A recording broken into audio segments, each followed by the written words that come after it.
Ya, makadi muri eZimbabwe, makadi mazimba. Tozviziva kuti munonzi maZimbabwe mazimba acho aiwa atisu acho. Inini I'm proudly a Zimbabwean. You amene munhu asingadadi nekuti muZimbabwe. Inini I'm a proudly Zimbabwean. Chero ndikaenda kunze kwenyika tosimudza flag yenyika. Tiri mazimba, usatya kunzi uri muzimba. Chero uri mudevere uri muzimba, uri mushona uri muzimba. Nhasi ndichabata nyaya inonzi ngwarai vakadzi, ngwarai varume. Kwese munofanira kunge makangwara. Bozi vanhu vanofunza kuti kunamata munhu wakufanira kupuswa, wafanira kuzungaira zvokuti unofanira kutsotswa, unofanira kudii aiwa tidi zvinhu zvakadaro. Mastreet mutoda vanhu vakangwara so vanhu vanamata tsvaira kuti zvakunzi pusai vai vanhu makazungaira, especially vakadzi. Ngwarai. Munoziva paipa kutambura kwauri kuita nhasi wewe inyaya kuti wakaita a poor choice. Bozi choice yaunoita nhasi pamusoro pemurume ndo ichakupa the whole life kuti uchagara zvakanaka here kana kuti yakashata. Munoziva kuti passport yemunhu kadzi imarriage chete. Tsvaka munhu ane mari, kwete zvako zvotora uchida na brother vasina kana vane bhutsu yakadai chingoti aiwa zvichazonaka mangwana. Hazvinaki mangwana. Tora akandogarawo zviri nani zvokuti at least utengera pari nani. Bozi ukatengera uri pa 80% ka kuti uzodzoka muzero haukwanisi kuzora kudzoka muzero. Manje tanga nechimurume choti hana kana pendi, hana kana chiyo toti ndine mukomana. Una mudi mukomana akadaro.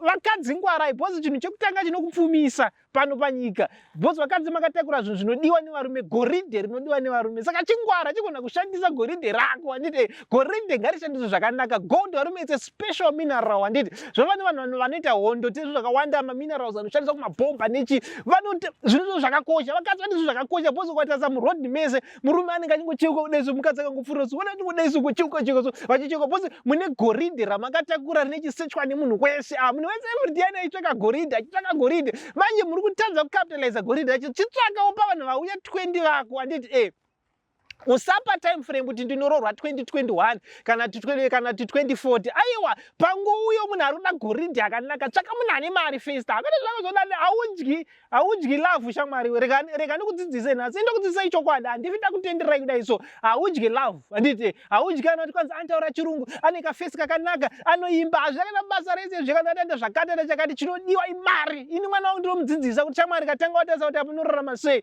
Tora munhu ane mari pavanhu vauya. Hakuna zvonzi rumbabvu rakazoti iwe akakudza kuti Mwari anokudza kuti ndiye mukadzi wako ndiani. Mbabvu dzakafanana maniwa, hakuna mbabvu dzakasiyana. Mbabvu dzemunhu ukatora mbabvu dzako dzese apa nditi hapana chakasiyana. Unoti dzeku left neku right dzakasiyana zvokuti iwe kanzi saka uya asi iwe varume vese vakafanana vaya zvozodai kugara newe. Saka chikutsvaka ane mari ugarawo zvakanaka. Bozi ukatora asina mari ka unofa uchiyaura. Hapana zvichazonaka mangwana. Hazvivi zvanaka, hazvivi zvatonaka. Nemiwo varume tiri vanhu vakangwara futa. Nditi gara waenda kuquality yaunoda usati unoda yellow bone. Handiti gara waenda kuyellow bone. Kwete dzozopota uchibiridzira uchipoya wakunotsvaka kayellow bone. Gara watsvaka munhu waunoda. Zvematemupusha zviya hatizvikurudziri. Bozi mamarriage anzwa nekuparara. Nenyaya yekuti munhu anoti hakanimboita katemupusha kana kuti handina mari. It's better utsotse ngwara murume. Handiti katsotsa so uchimunyambira uchida kuereta hembe dzana mukoma uchienda uchirwa smart even nemota yefriend uchitora uchienda kuti uwane munhu wauri kuda. Then wazodaro kana zvazobhaja kumberi inhaka yako. Decision yawaita ndeyako haisi yako. Hainini aidefendi zvandaita zvawaita inofanira kuzvipedzera. Bozi pachishona vanoti kwanzi kumedza bhonzo kugona kuri kuridya. Handiti kwaona wakuti kusvikira mone vanhu uchiti I love you. Kuti wakura shama dzawatanga unofanira kupedza wega. Hazvina basa kuti wakaita sei kwakona kugona kuti kumone vanhu I love you kana nekuti I love you back. Aiwa matokura zvimwe unopedza wega shamwari. Sarudza wega imo mukusarudza but ndiri kukudzidzisai kuti vakadzi especially varume goride ramune rakakosha varume. Handiti zviri kutsvakwa nevarume but problem hamusi kugona kupa munhu cheche. Bozi ukapawo munhu akazungaira the rest of your life unoziva kwanzi kuva ene a prosperous life kana une marriage yakadhakwa. Hakuna zvinhu zvakadaro. Zvinhu zvinotovava chinotanga chinofanira kunaka kazhinji imarriage. Kwana marriage yanaka haiwa chero mari unotsvaka. Hakuna munhu anogona kutsvaka mari ane marriage yakadhakwa. Hakuna zvinhu zvakadaro. Achirwa kumba nemukadzi ari mujera hazvizvi zvabuda. Saka vakadzi ngwarai. Varume marriage ndochinhu chokuti unofanira kubudzira ziso so kuti varumeka munhu achisvika paipa semukadzi investigate kuti pasvika sei. Tenga kutarisa bhutsu yekuti yakaita sei. Tenga kutarisa kuti trouser rakaita sei. Foni yakaita sei. Handiti musoro wakarohwa sei. Zvese uchitarisa. Unofungidzira kuti unongo mwana wamai vake uri kuti unoti rega ndimunzwire tsitsi. Hakuna zvokunzwirana tsitsi parudo. Kuti udzira munhu tsitsi rega tingomutora anenge anonzwisisa zvichazo. Aiwa kana uchitondati hazviti munzira aiwa haini tsano chanondora zvekuchengetwa. Agara watuza chaizvo. Saka utenga watarisa bhutsu sokuti nebhutsu ndinochengeteka here. Zvakati wotarisa even ruoko runokuudza kuti tsana vasoka hapana zviri zvese zvinokuudza. Chino even ganda rinokuudza kuti apa varumeka. Bozi vanhu muri kufungidzira kuti Bhozi vasikana nevakomana mune dambudziko rokuti munofungidzira kuti muchazodya kudanana. Aiwa, marriage it's about money. Bhozi muchada kubhadhara rent, muchada kudya, mwana da mapamba, mwana da porridge, zvese zvoda mari. Saka gara watora munhu ari right. Pakauya vanhu 10, tora ane mari. Ndo first qualification varume. Kudhara kwainzi 3 C's: car, cash, and chipainzi car, cash and cell phone. Mazano cell phone haisina basa bhozi tangwa nezvidhura zvimafoni. Saka munhu wese phone ava nayo. Kawo yese yavapo bhozi ma-ex japo but angosara pa-cash. Saka cash ndo chasara. Even the Bible says the cash answers everything. Money answers everything. The book of Ecclesiastes says so. Indeed, money answers everything. Neukaona uri munhu ane mari chaya class yauri kudai chaya newakatopusa bhozi akuti money can buy anything. Munhu ane mari muzati anonetsa kutendeuka. Tinotovatadza vanhu ane mari bhozi ane mari tikada kuti tikuporesa anokudza chava ndinoenda kuna specialist doctor otonopora. Indeed, then haana basa nechechi. Handitika haatouya. Handitika ukamuti zvakati apane chanomboda kuchechi ukanda kuziva kuchechi akuna zvakadaro. Munhu ane mari anonetsa kutendeutsa because ane power. Money ndo inocontrola the whole world. Zvasvemina America inocontrola ndo ane mari inoshanda the whole world. Handika saka money ndo inoshanda. Saka iworega kusora chikotora zvomotwanzi nenda kuchechi nda brother yekuchechi. Ewe ukaona munhu ane mota akumisira paya tariswa kuti asi muri munhu kana asiri muri munhu enda wakaenda asati ati I love you kana ichitoita iwe I love you.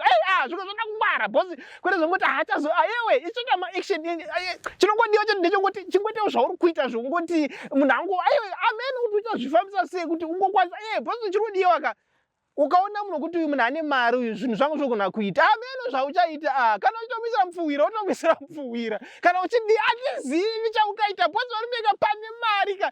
That's why chodaya vanhu vemakombi muZimbabwe vanoti kwanzi pane mapurisa ndo pane mari ndo pane vachitoinda ipapo. Saka neukaona pane mari ka ndo paunofanira kuenda kwete zvokuti pane mari ndo paunotizoda brother kwanzi ndoda munhu anotara nemataxi unodya mataxi here zvokuchechi azvana basa rezvoti mataxi atare mataxi anopfeka kasuti azvana basa kasuti kakane zvimasuti zvakachipa tsvaka mari tsvaka pane mari. Handiti unofanira kunzwa munhu wemari so kuti aiwa apa panenge pane mari apa. Handiti unofanira kunzwa munhu wemari so aiwa varume mari nochechi inoita tirarame pano panyika. Usina mari panyika urarame. Handiti even uchinamata une mari unorieduka futi kana ukashaya mari bhozi pasina mari landlord uchibva muprayer akati ndipo mari yangu ungamudza kuti aiwa landlord ndinonamata mira ndiite prayer agotera izvozvo landlord anozati mari pamberi. Saka sinzika mari pamberi munhu achida kuti ndokuda I love you taka kuti mari pamberi first isa mari dzako amashango isa masitsa ako iwe totoda kutongwara vasikana vemarara vakangwara varume nevakadzi vacho even zvakafanira kuti ofirwa. Handiti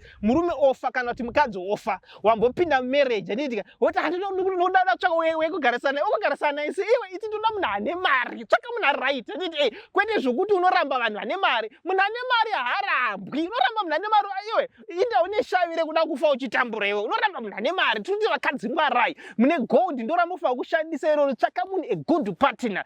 Mukadzi you can become a millionaire today bhozi mutemo unoti ukaroorwa nemunhu ane 50 billion matova ne 25 billion yatova ne 25 billion makutoshiya nepakati so simple. Handiti wapedza chikoro especially kana une face yakanaka aiwa kuda kushandisa face yakanaka goride right apa face yakanaka. Handiti iwe unovingwa navanhu ane mari wakunyatsochuza munhu wako ari bhobho zvatopera watoenda nenyika mozoenda nenyika hazvimbonetsi muZimbabwe especially nematiktok ariko unongoisa ungoti varume ndikutsvaka munhu ane mari ari kuda kundoroora utoisa kana paindaneti zviko zvoda kutongwara kautisa paindaneti wakanyatsopheka wakadresi kakangodai kamwe kekuti wakari attractive haungazosiwo zvekapicture kuti wakapfeka rakasvika uko kazi rinonzi kwaizi tsiga ndikuroora uzandiyana anokuroora mukore uno naye wakapfeka rakadaro unosvika rakati guru kuti iwe varume zvese zviya nditika varume da sex body zvakadai zvikazodai ndozvaanotarisa ndozvaunopfekawo zvakwete zvozokuita ndonzi madzimai ndonzi ewe zvemadzimai kuchecha hazvidiwi ichi chakunzi chikoro cherudo zverudo varumeka hazvidi kutopusa tezera zvimutemo zvokuchecha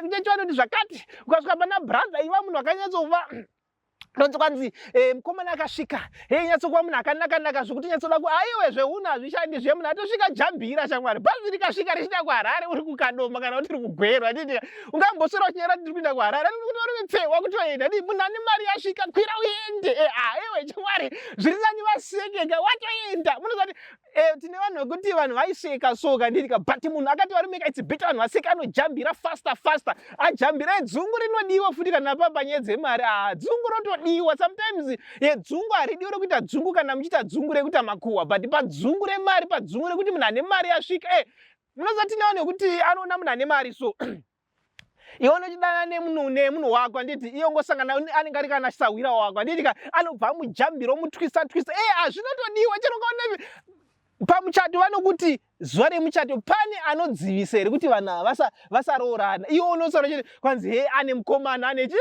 wakapusa mwarara even ane mukomana kana waona kuti munhu ane mari uyu unyatsona kuti varumeka ini ndiri kaklasi ika enda unomutora ungatsona chiti kwanzi haasi murume wake haasi mukadzi wake enda unotora iwe hapana acharoorwa musikana haasi murume haasi mukadzi wemunhu kana kuti haasi murume wemunhu zvokuti ungasara achitotyira kuti even ukasvika pachechi unzi sister vaive vakanaka kudarika munhu wese vana brothers vadane wototadza kuti unokanda shoko iwe akanda iye bhozi wanga usipo iwe watosvika kuzati iwe rega ndidhingure akudhingurana varume kuti zvako zvokusora uchiti ane mukomana ane chi iwe kungwara muharare muno kungwara mutauni hazvikwete zvokupusa zvoti ane mukomana rega ndimusiye saka iwe zvokuti chero even iwewe ukasvika let's say but some people there are bridges in our life handiti unogona kuti iwe nhasi wadanana nemunin'ina handiti ka let's say kana kuti munin'ina hana mari wodanana naye handiti brother vacho vane mari wosvika ikoko brother vacho voti uya aiwa handisi kuda ndiro wakafusa ita kumukoma wacho ukasora chimirira pasina mari usamira chamwa sometimes shandisa asina mari wacho kudechi pakadaro ndikupa example anenge ari two brothers andidika sezvakaita kuSouth Africa tina Black Diamond rikachase yekuSouth Africa isinganetsi andika Black Diamond iye ndiye anoimba ane mutwini wake waanoimba saka muridzi wemari ndiani ndi Black Diamond uri musikana andidika posvika mutwini waBlack Diamond anditi wowirira naye shandisa iye kuti usvike kuna Black Diamond chino mukadanana wozonopedzisira kuna Black hazvina basa kuti iwe zvokuti kwanzi zviye wasvika even mabrothers mufamily ukasvika tichinja iwe bhazi munhu anogona kuti achibva kuHarare achienda kuSouth Africa ombonochinjira bhazi mumesina unosvika asvika anati namhenja kana kuti nagreyhound as long wasvika zvokuti wazonochinja papi wazonoti hazvina kana basa rese as long wanosvika saka zviku zvonango chitsotsi pane pachinoshanda varume ozati business hapana business kuvharana chete iwe kambani inotora chunhu havana kana product one anditi kamashop mahombe havana kana product one vane license chete nebuilding woti uya nemavheji ako anditi uya nowakana maproducts macompanies anogadzira madrinks kana marice voisa imomo iva kutisa makeup havana kana one chavanogadzira kana one chavanoziva but vacho vari kugadzira zvinhu havana marketing kana kuti nzvimbo yekutengesera vakutoenda kune vacho vanotengesa saka hakuna iwe hapana zvinhu zviri fererefere panyika kungovharana vanhu vachienda zvatopera iwe saka ukada kuti zvonyatsi kuda iwe ita madhiri akachena as long uchizati hazvikusungisi ita especially zverelationship hakuna munhu anosungwa kuti atorera munhu vari makunda anokusunga saka iwe tora iwe munhu ane mari ukaona munhu ane mari uchimusiya wakapusa iwe ndotokudzidzisai kungwareni munhu ane mari ka uchiona kuti wako hana mari ka ane mari atoofa wosora uchimira zvisabata kanzi ndine 2 years ndiri murelationship saka rega nditomira iwe siya brother vakadaro enda kune munhu ane mari full stop iwe smaila mari so mari ndo chinhu chinodiwa panyika guys hatiti zvokunyeperana zvozoti hatinodya zvakati hakuna zvakadaro hamudyi mweya